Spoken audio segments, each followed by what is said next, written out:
위헌부담은 각과 을이 1월 10일 날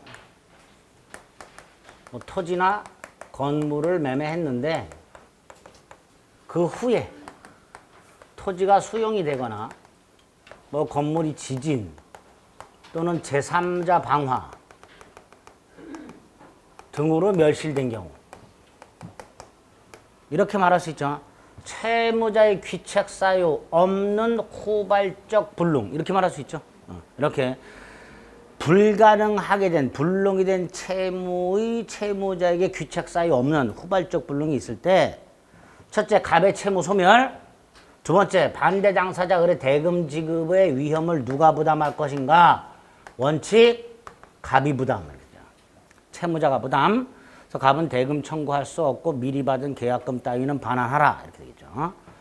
반면에 예외 두 가지가 있죠. 을의 귀책 사유로 불능이 되거나 또는 을의 지체 중 불능이 되거나 그럴 땐 누가 부담? 을이 부담. 을은 대금을 지급하라. 단 갑이 별도의 이득을 얻은 게 있다면 그 이득은 을에게 상환하라. 뭐 이런 것들이 위험 부담의 문제였습니다. 1번 당사 쌍방 책임 없는 사유로 불능이 됐으니까 채무자는 대금 청구하지 못한다. 2번 원시적 불능은 위험 부담이 아니라 계약 체결상의 과실책임이라고 그랬죠. 3번 동시 이행의 한명권이나 위험 부담은 쌍무계약에서만 적용되죠. 증여는 편무죠. 다만 그냥 증여가 아닌 부담보 증여는 편무지만 동시 한명권이나 위험 부담이 적용된다라는 게 판례입니다. 부담보 증여는 이런 거죠. 단순 증여는 그냥 농지를 주는 거고 부담보 증여는 농지를 주면서 10년간 쌀 2가마니 보내라. 뭐 이렇게. 증여받는 사람에게 부담을 지우는 게 부담보 증여예요. 자, 부담보 증여에서 상대방이 10년 동안 1년에 쌀 2가마니 보내는 건 채무가 아니에요. 그래서 부담이란 말을 쓰는 거예요. 그러니까 편무인데 실질적으로는 채무하고 흡사하죠. 내가 농지를 증여받았으니까 10년간 쌀 2가마니 보내는 거예요. 그러니까 편무지만 쌍무와 유사하기 때문에 동시 이행의 위험 부담이 적용된다라는 게 판례입니다. 4번이 틀렸죠. 동시 이행의 항변권이나 위험 부담은 임의 규정이죠. 따라서 당사자가 배제 특약할 수 있습니다. 채권자가 위험을 부담하기로 하는 약정은 유효합니다. 그다음에 5번은 채권자 지체 중이라고 돼 있죠. 을 지체 중이라고 돼 있어요. 그럼 누가 부담하는 거예요? 채권자 을이 부담하는 거죠. 그러니까 채무자는 대금을 청구할 수 있다. 이렇게 되겠죠. 틀린 거 4번. 29번 갑은 을에게 뭘 팔면서 을이 돈은 병에게 주라 그랬어요. 제3자를 위한 계약이죠. 전형적인 제3자를 위한 계약입니다. 1. 제3자를 위한 계약에 조건 붙일 수 있는가? 있지요. 조건부 제3자를 위한 계약 된다 그랬죠. 대표 중에 뭐예요? 주택, 분양, 보증. 건설회사가 부도가 나는 것을 조건으로 분양 보증회사가 대신 분양 책임을 지기로 하는 약정. 조건 붙일 수 있다 그랬습니다. 1번 X.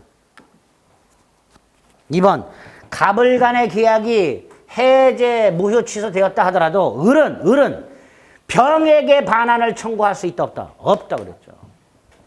부당이득 반환이나 원상회복은 갑을 사이에 이루어져야 된다 그랬어요. 2번 X. 3번 갑병 사이라고 돼 있어요. 갑병이 뭐예요? 대가관계죠. 그죠? 이 대가관계는 제3자를 위한 계약에 영향을 미치질 않아요. 따라서 여기에 문제가 있다 하더라도 을은 대금 지급을 거절할 수 없다 그랬습니다. 없다. 대가관계 문제가 있다 하더라도 거절할 수 없다 그랬어요. 4번 병의 수익의 의사 표시한 경우 갑과 을은 적어도 합의로 병의 권리를 변경, 소멸시킬 수 없으니 갑과 을이 병의 권리를 변경시키는 합의를 했다 하더라도 그 합의는 병에게 아무런 효력이 없다. 이렇게. 답은 5번이죠. 병이 수익에서 표시를 하지 않고 있어서 을이 병에게 확답 여부를 최고했을 때 병이 확답을 하지 않아서 을이 확답을 받지 못하면 수익을 거절한 것으로 본다. 5번이 답이죠. 30번에 1번 계약 해제. 자, 원칙적으로 이행 지체를 기본으로 해서 상당 기간을 정해서 이행을 최고한 후 해제할 수 있죠. 그런데 최고 없이 해제할 수 있는 경우, 자, 먼저 특약 이행 지체 중에서는 당사자가 특약한 경우, 채무자가 미리 이행하지 않겠다는 의사를 표시한 경우, 정기행위 이행지체의 경우. 최고 필요 없죠? 자, 최고가 필요 없다는 건 두 가지를 더 포함합니다.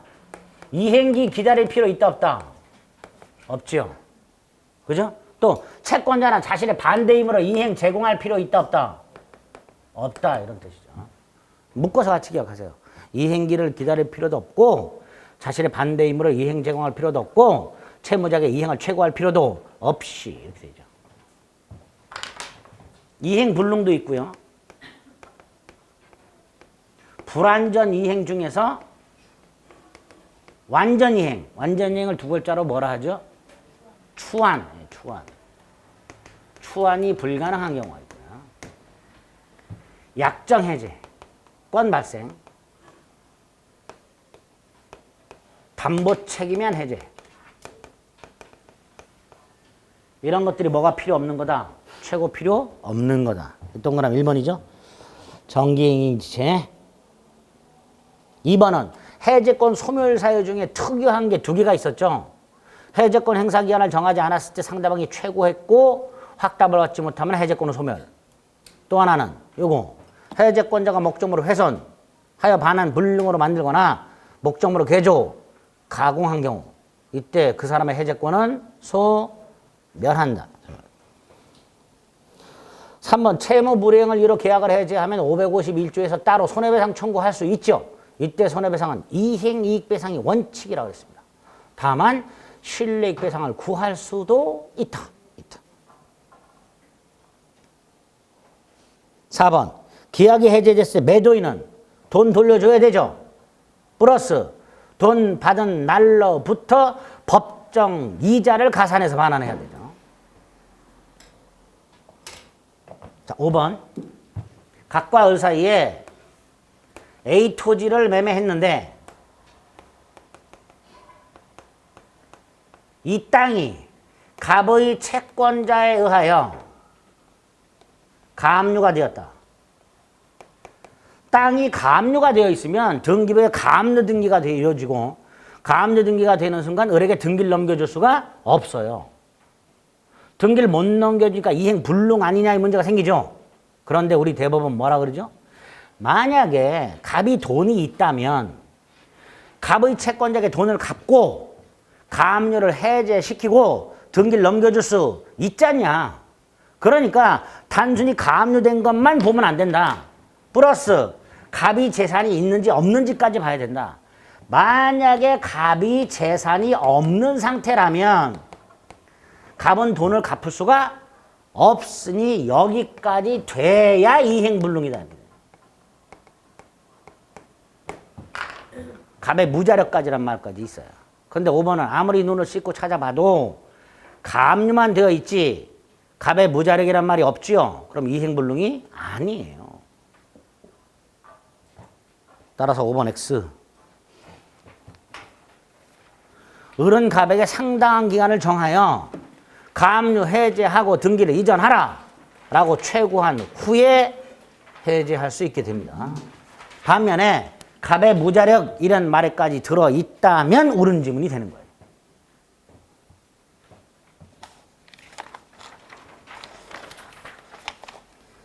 (31번) 매매예약. 자, 첫째, 매매예약은 일방예약으로 추정이 되죠. 두 번째, 일방예약이 있게 되면 어느 한 당사자에게 예약 완결권이라는 게 생기죠. 예약 완결권은 첫째 형성권이다. 따라서 예약 완결을 할 의사를 표시한 때 매매 효력이 생긴다. 상대방이 동의 승낙 받을 필요 없이. 행사기한을 정하지 않으면 10년이기 때문에 상대방은 최고할 수 있고 확답을 받지 못하면 예약은 효력을 잃는다. 재산권이니까 양도 상속할 수 있고 대위 행사할 수 있다. 이렇게 되죠. 또 일방예약은 나중에 본계약이 일방적으로 체결되니까 당연히 일방예약 당시에 미리 계약 내용이 확정돼 있거나 그 기준이 마련되어 있어야 한다. 마지막으로 형성권이니까 제척기한에 걸린다. 제척기한은 중단정지가 없다. 따라서 예약 완결권은 제척기간 경과로 소멸한다. 뭐 이런 것들이 예약 완결권에서 기억나셔야 되죠. 1번 예약 완결의 의사를 표시하면 매매계약이 성립하고 매매계약이 성립해야 대금 지급 의무가 생겨요. 그러니까 예약 완결권을 행사할 때 대금을 지급할 필요는 없지요. 환매하고 다르죠. 환매는 환매권을 행사할 때 환매 대금을 제공해야 돼.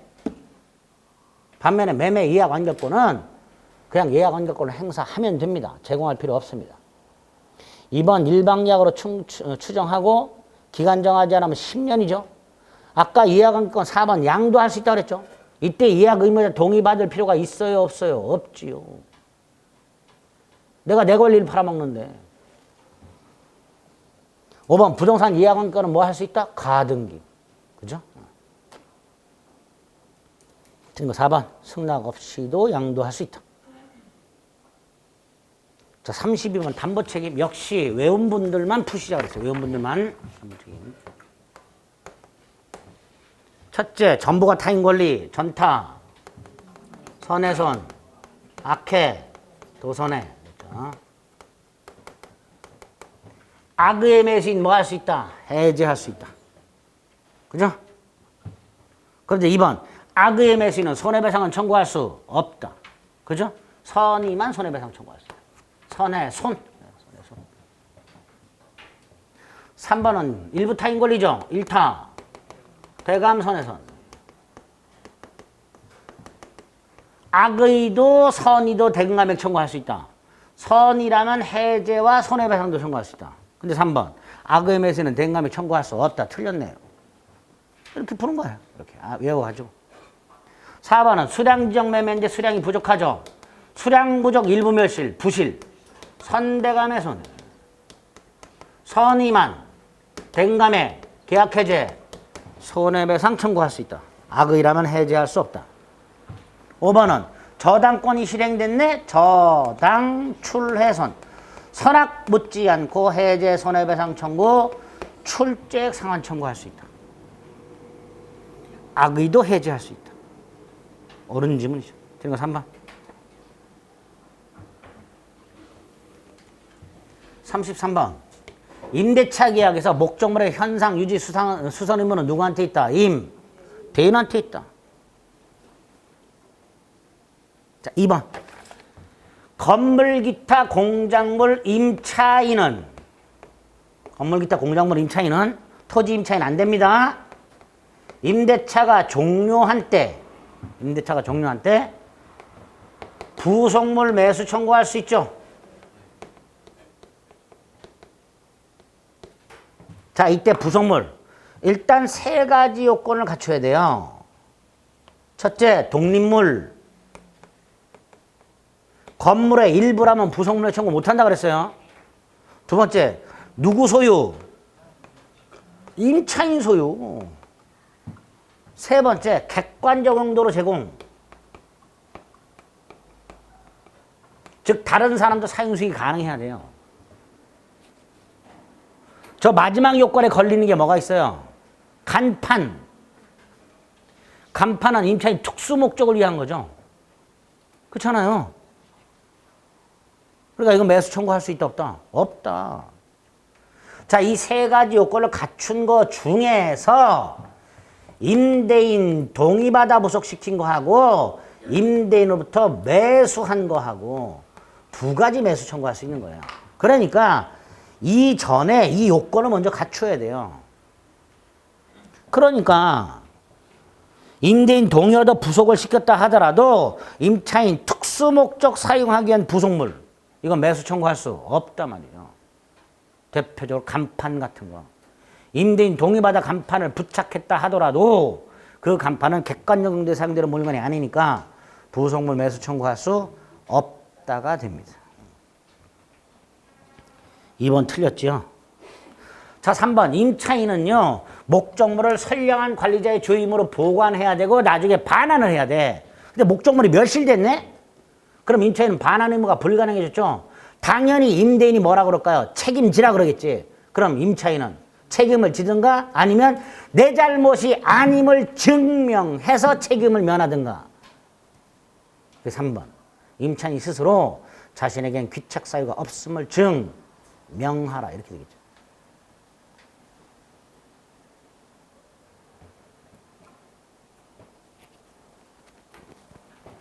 4번. 지상물 매수 청구라고 되어 있네요. 지상물 매수 청구는 견관, 건물, 식목, 체험, 목축을 목적으로 하는 토지 임대차에서 임차인만 지상물 매수 청구할 수 있죠. 근데 이 지상물 매수 청구 요건이 엄격하죠. 딱 두 가지 경우에만 지상물 매수 청구권이 인정이 돼요. 딱 두 가지 경우에만. 첫째가 기간을 약정했는데 만료가 됐다. 갱신을 청구했는데 거절당했다. 요거 하나 하고 또 하나가 기간을 약정하지 않았는데 임대인이 해지 통보를 했다. 요 딱 두 가지 경우에만 지상물 매수를 청구할 수 있다고 판례예요. 그러니까 3번, 4번 임차인 채무 불이행을 이유로 계약이 해지된 경우에는 매수 청구할 수 없다. 요 경우에는 부속물 매수 청구도 안 됩니다. 5번 수없이 말씀드렸죠. 갑소유 건물을 임차한 을이 건물을 증축하되 증축한 부분을 임대인 소유로 귀속시키는 약정. 외우자 그랬죠. 증축 부분의 원상복구 의무를 면하는 대신 비용 상환 청구권을 포기하는 특약으로 유효하다. 그렇게 기억해달라고 그랬습니다. 그게 5번이죠. 틀린 거 2번.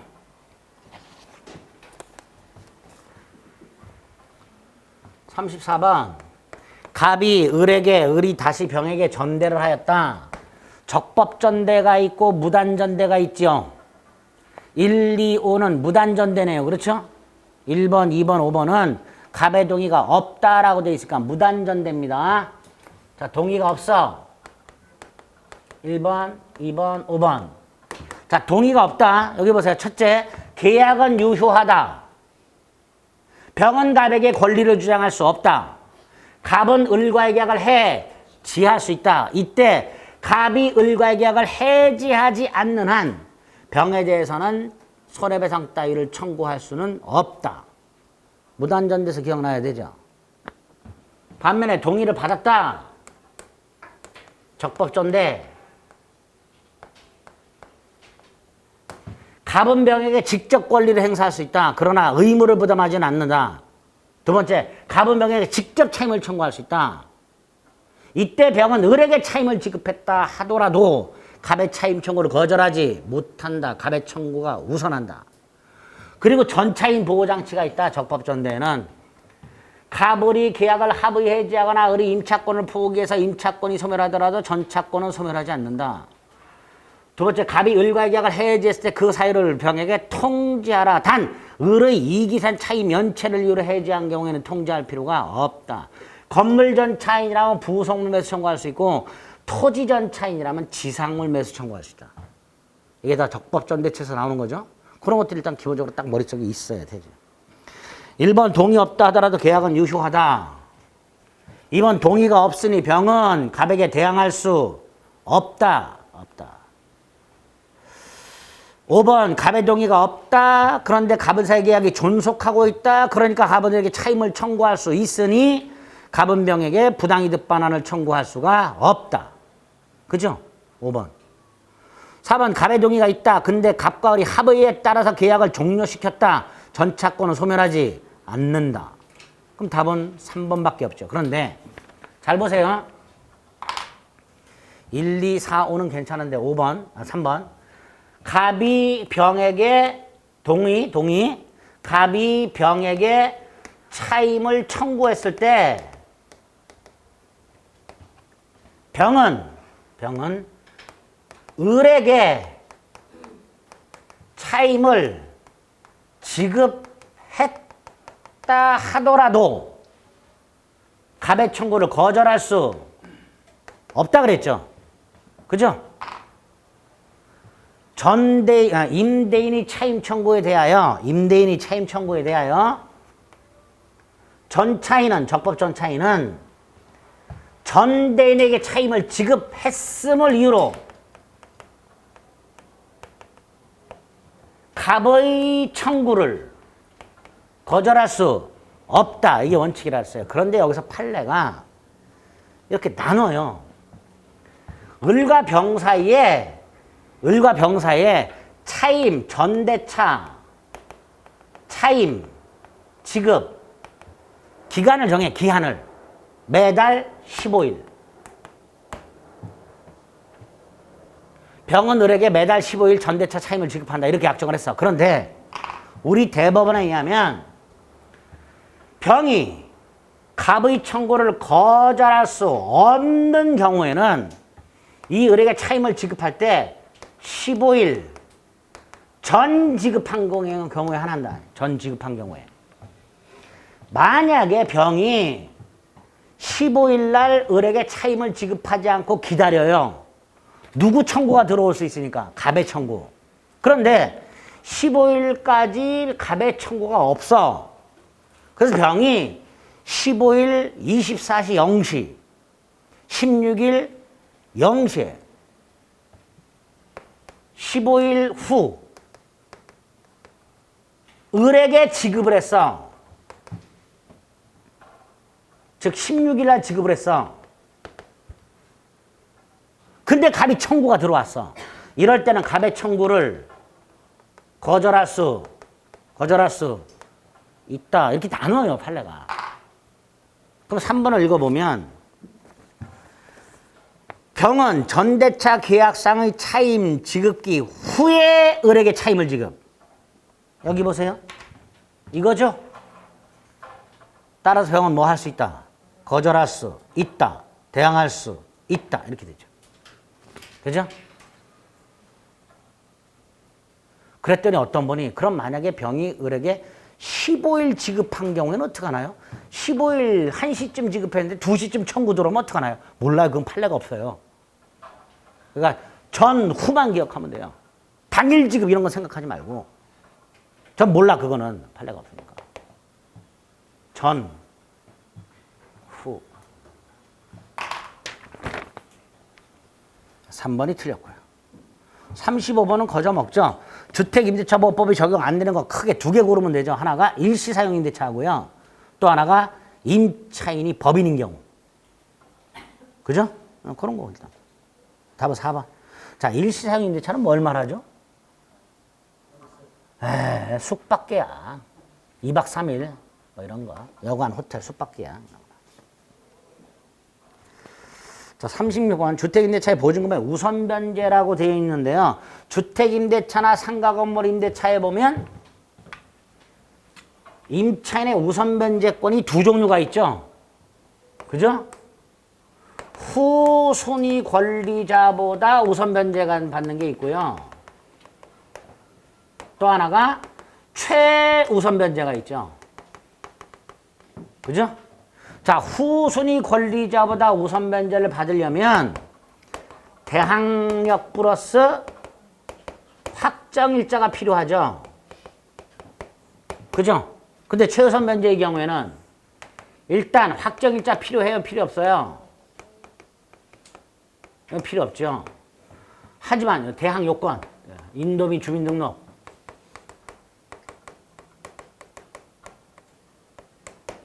최우선 변제는 대항 요건을 갖춰야 되죠. 그죠? 그런데 이 대항 요건 언제까지만 갖추면 돼요? 계약 당시 갖출 필요가 없죠. 목적물 경매제도 상관없죠. 언제까지 갖추면 돼요? 주택, 경매, 신청, 등기 전까지. 만 대항 요건을 갖추면 최우선 변제권이 인정이 됩니다. 확정일자는 필요 없고요. 최우선 하니까 날짜 필요 없잖아요. 다른 권리와의 선후를 따질 필요가 없으니까. 그래서 확정일자는 필요 없는 거예요. 그래서 1번은 이거 말하는 거예요? 이거 말하는 거예요? 위에 거예요? 밑에 거예요? 위에 거죠. 보증금은 전부라고 돼 있으니까. 최우선 변제권은 보증금이 일정액 이하, 서울 1억 1,000만 원 이하, 그 중에 일부 3,700만 원까지. 이게 최우선 변제죠. 근데 이거 전부라고 돼 있으니까 위에 거 말하는 거죠. 그러니까 대항력권과 확정일자를 갖춰라. 반면 2번, 소액임차인은 보증금 중 일정액을 최우선 변제 받는다. 3번, 대지 환가 대금에 대해서도 우선 변제 받을 수 있지요. 자, 4번. 1억 보증금. 대항력 플러스 우선 변제 확정일자. 그런데 저당권자가 있어. 그리고 나서 이거를 1억 5천으로 증액을 해. 자, 이때 이 5천 저당권 설정 이후 증액된 법은 우선 변제 안 되죠. 그러니까 요만큼은 경락인에게 대항할 수 없다. 이렇게 얘기죠. 4번 X. 5번은 대항력과 확정일자를 갖춘 임차인 아무 밑도 끝도 없이 이렇게 나오면 최선순위 대항력을 말합니다. 그때 임차인은 주택이 경매될 때 둘 중에 하나 선택할 수 있다고 그랬죠. 경락인에게 임차권을 주장할 수도 있고 법원의 배당을 요구할 수도 있고. 그게 두 가지죠. 둘 중에 하나. 4번. 자, 상가건물 임대차보호법이라고 되어 있습니다. 상가건물 임대차보호법은 주택임대차와는 달리 보증금이 일정액 이하의 경우에만 상위법이 적용된다 그랬죠. 자, 그때 환산보증금을 가지고 판단하면서 기준이 4가지가 있죠. 서울, 수도권. 자, 수도권하고 동급이 하나 있죠. 어디? 부산광역시. 그 다음에 광역시가 있고 그 밖에 지역이 있죠. 제가 이거는 외우자 그랬죠.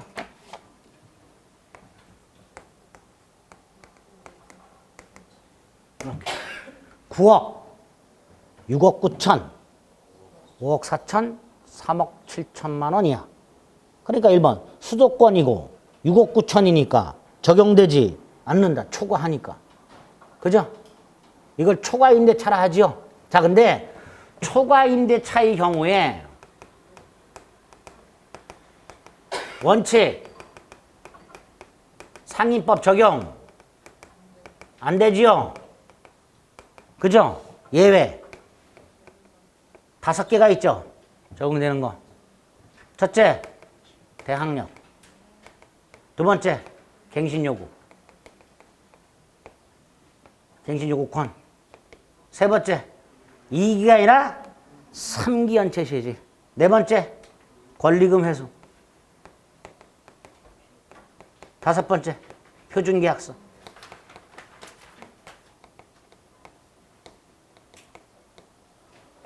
5개는 적용된다 그랬어요. 그러니까 2번 보증금 상한을 초과하는 임대차의 경우에도 뭐가 적용된다고? 갱신요구. 그죠?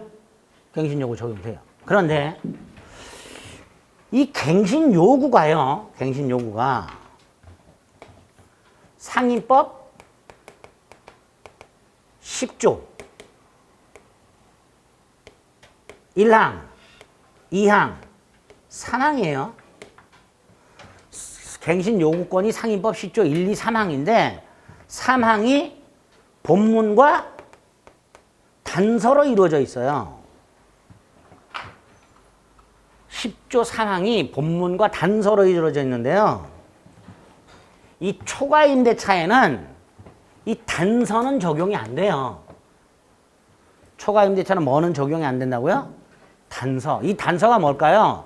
100분의 5 범위 내의 증감. 이게 적용이 안 돼요. 그래서 3번이 틀렸어요. 초과 임대차 경우에 요거는 적용이 안 된다. 이거.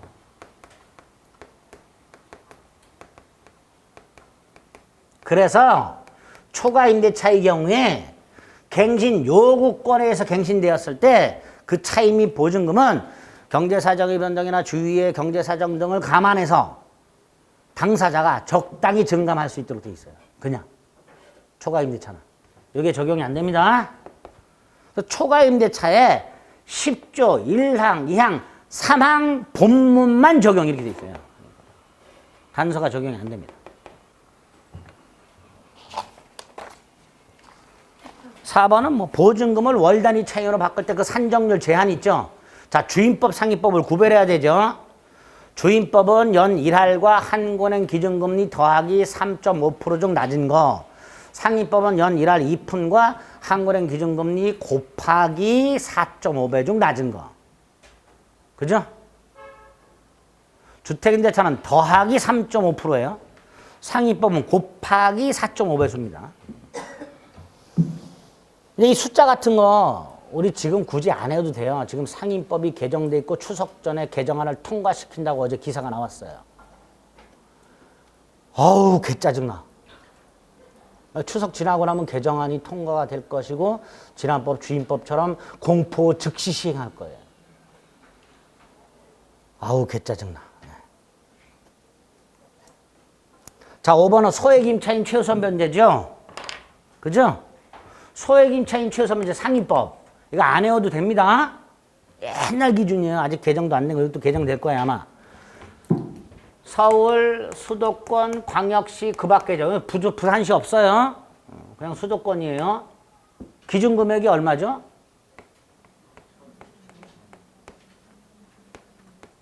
6,500, 5,500, 3,800, 3,000 이하 보증금. 그 중에 얼마까지? 2,200, 1,900, 1,300, 1,000까지 최우선 면제 받을 수 있도록 해놨습니다. 안 해오셔도 돼요. 그러니까 5번은 광역시라고 돼 있죠? 3,800 중에서 1,300까지 최우선 면제 받습니다. 어쨌든 3번 조심하자. 3번 조심하자. 38번 집합건물의 구분 소유자의 권리 의무. 자, 1번. 다시 한번 지난주에도 한번 써드린 것 같은데 안 써드렸나? 공용 부분. 사용 어떻게 한다고요? 용도에 따라. 수익 부담. 지분 비율로. 이때 지분 비율은 뭘 말하죠? 전유 부분 면적 비율. 면적 비율. 처분 변경은? 조심하세요. 처분 없다 그랬어요. 변경만. 공유물 처분 변경은 전원동이죠. 공용 부분 변경은 구분 소유자의 4분의 3 이상 및 의결권의 4분의 3 이상. 공용 부분 관리는 구분 소유자의 과반수 및 의결권의 과반수. 보존은 각 구분 소유자가 단독으로 이렇게. 암기. 자, 1번 보존행위 단독으로 할 수 있다.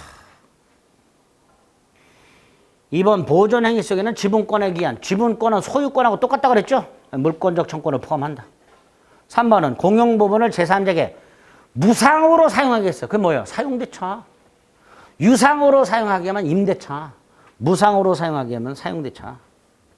4번 관리단 재산만으로는 돈을 못 갚아. 아까 뭐라 했어요? 부담. 어떻게 부담한다고? 지분 비율로. 채무 부담해야죠. 그죠? 전유 부분 면적 비율에 따라 채무를 부담하라 말이죠. 5번 갑이요 101호 구분 소유권을 갖고 있고 땅에 대하여 대지 사용권을 갖고 있을 때 이 구분 소유권과 대지 사용권은 원칙 분리 처분할 수 없다 그랬죠? 그죠? 분리 처분 금지. 다만 규약으로 분리처분 정할 수 있다. 규약에서. 그래서 구분소유권과 대지상권은 절대적 일체성은 아니에요. 구분소유권과 공용물에 관한 물권은 절대적 일체성이 있어요. 그러나 이건 아니야. 자, 두 번째.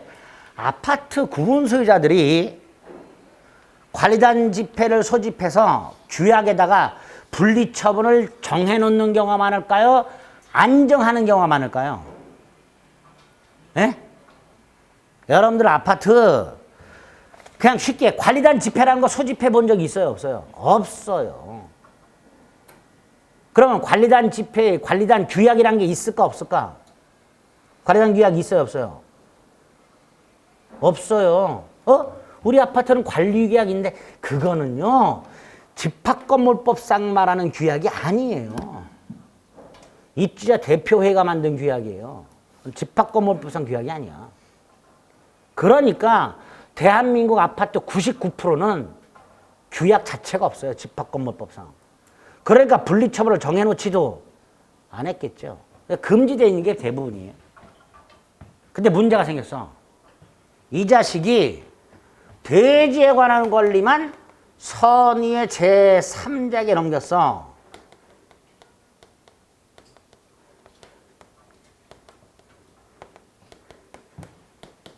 그러면 다른 구분 소유자들이 야 우리는 금지돼 있어. 근데 너는 대지에 관한 권리만 샀으니까 무효야. 이렇게 주장할 거 아니에요. 그래요 안 그래요? 그럼 병은 뭐라 그럴까요? 난 몰랐는데 그럴 거 아니에요. 여기서 우리 대법원이 분리처분 금지가 등기가 안 돼 있으면 선의로 대지에 관한 권리를 취득한 제3자에게는 대항하지 못한다. 이렇게 판결을 해요. 두 번째, 여기서 말하는 선의가 뭐냐? 모르는 거죠. 뭘 몰라요? 분리처분이 금지됐다는 사실을 모르는 게 아니에요.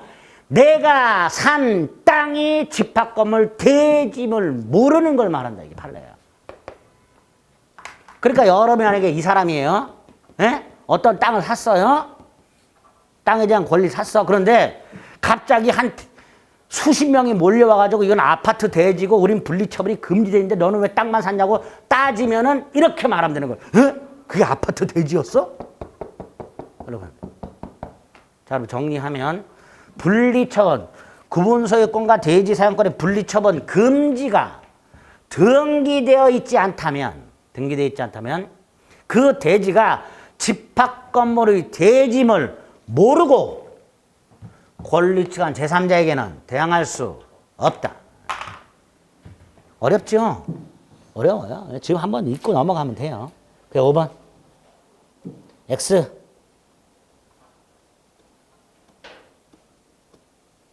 30번 가등기 담보 등에 관한 법률. 자, 실행통지가 핵심이었죠. 변제기 후 실행통지. 실행통지의 핵심이 뭐예요? 청산금 통지.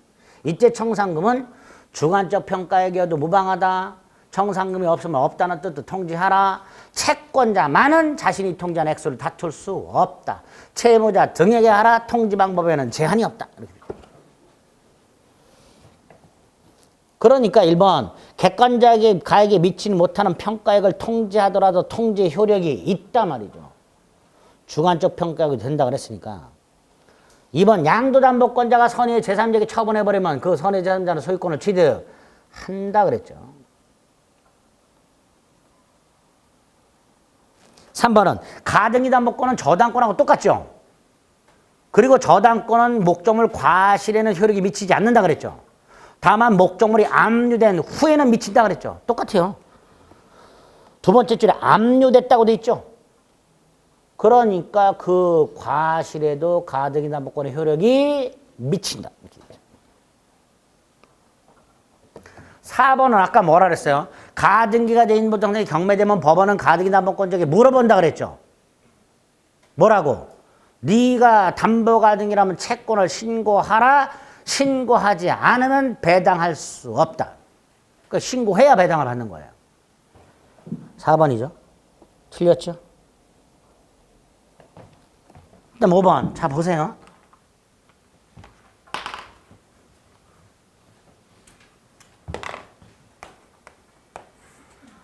변제기 후에 실행을 통지하고 청산기간이 경과한 후에 청산금을 지급하고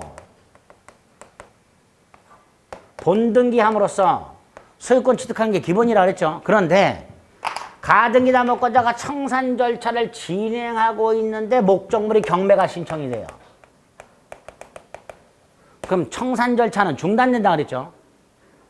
청산 절차가 중단된다는 건 더 이상 본등기 청구할 수 없고 본등기 하더라도 무효가 되는 거예요. 목적물에 경매가 신청되면 가등기 담보권자는 저당권하고 똑같이 순위에 따라 배당받고 소멸합니다. 이때 언제까지 경매가 신청돼야 되는가? 대법원 청산금 지급 전까지. 청산금 지급 전까지만 경매가 신청이 되면 스탑된다는 게 판례예요. 그러면 5번 보세요. 경매 개시 결정이 있을 때 그 경매 신청이 청산금 지급 전에 행해졌다면 더 이상 본등기를 청구할 수가 없다. 이렇게 됩니다. 옳은 거 2번. 40번 부동산 실거주자 명의등기가 한 법률 1번이 재정 목적이죠. 그죠? 그런데 이 법이 적용이 안 되는 게 세 가지가 있었어요. 그 중에 하나가 3번. 변제를 담보할 목적으로 가등기나 소유권 등기한 경우. 가등기 담보, 양도 담보. 4번 상호 명의신탁. 따라 4번 틀렸죠? 상호 명의신탁은 이 법이 무효로 하는 명의상 약정에 해당하지 않는다. 3번하고 똑같은 거예요. 그리고 신탁법상 신탁 등기된 경우. 이런 건 적용 안 된다 그랬죠. 제한적으로 적용되는 게 있었죠. 종중, 법률원 부부, 종교단체, 산하조직. 탈법 목적이 있을 때만 적용된다 그랬죠. 세 번째, 적용이 되면 2번. 신탁자와 수탁자 사이에 명의상 약정 무효가 되죠. 그리고 수탁자에게 이전된 등기, 이걸 법에서는 물권 변동이라고 해놨죠. 이것도 뭐가 된다? 무효가 되지요. 그게 2번이죠. 원칙이에요. 그런데 요것만 예외적으로 유효가 되는 경우가 있죠. 그죠? 이건 무효고 이것만 예외적으로. 그게 5번이죠. 자, 명의 수탁자가 일방 당사자가 되고 그 일방 당사자가 뭘 말하죠? 매수인. 이 조문이에요, 그대로. 그 다음에 명의신탁 약정에서 선의의 타방 당사자로 돼. 이 타방 당사자가 뭐예요? 매도인. 그럼 이거 뭘 말하는 거예요? 계약 명의신탁. 그죠? 이럴 때는 물권 변동은 어떻다? 유효하다. 매매 계약 및 등기는 유효하다. 계약 명의신탁을 말하는 거예요. 계약 명의신탁이 뭐였어요? 신탁자 갑이 수탁자 을과 명의상 약정을 하고 플러스 돈을 준다 그랬죠. 그래서 수탁자가 매매 계약을 한다 그랬어요. 수탁자가 매수인이야. 얘가 매도인이고. 그리고 수탁자 이름으로 등기를 해. 이럴 때 이거는 무조건 무효지만 이거는 무효가 되는 경우가 있고 유효가 되는 경우가 있는데 어떨 때 유효가 돼요? 얘가 선의일 때. 그거를 조문에서는 이렇게 해놨어요. 수탁자가 일방 당사자가 되고 선의의 타방 당사자. 그럴 때 등기는 유효하다. 예외죠. 5번. 틀린 것은 몇 번? 4번. 이렇게 골라주시면 됩니다. 2회차까지 했습니다. 중복되는 문제 지문도 조금씩 있죠. 3회차, 4회차도 조금씩 더 나올 거예요. 늘 말씀드렸지만 틀린 걸 반드시 확인하시고 3회차, 4회차를 해 주셔야 됩니다. 동형 모의고사 기간 동안에 본인이 취약한 부분을 반드시 자기 걸로 만드셔야 됩니다. 아시겠죠? 물론 중간중간에 제가 이건 몰라도 돼 하는 건 신경 안 써도 돼. 복습할 때 기본적인 것들을 다시 한번 기억을 환기를 꼭 해주시기 바랍니다. 아시겠죠? 여기까지 하겠습니다. 수고하셨습니다.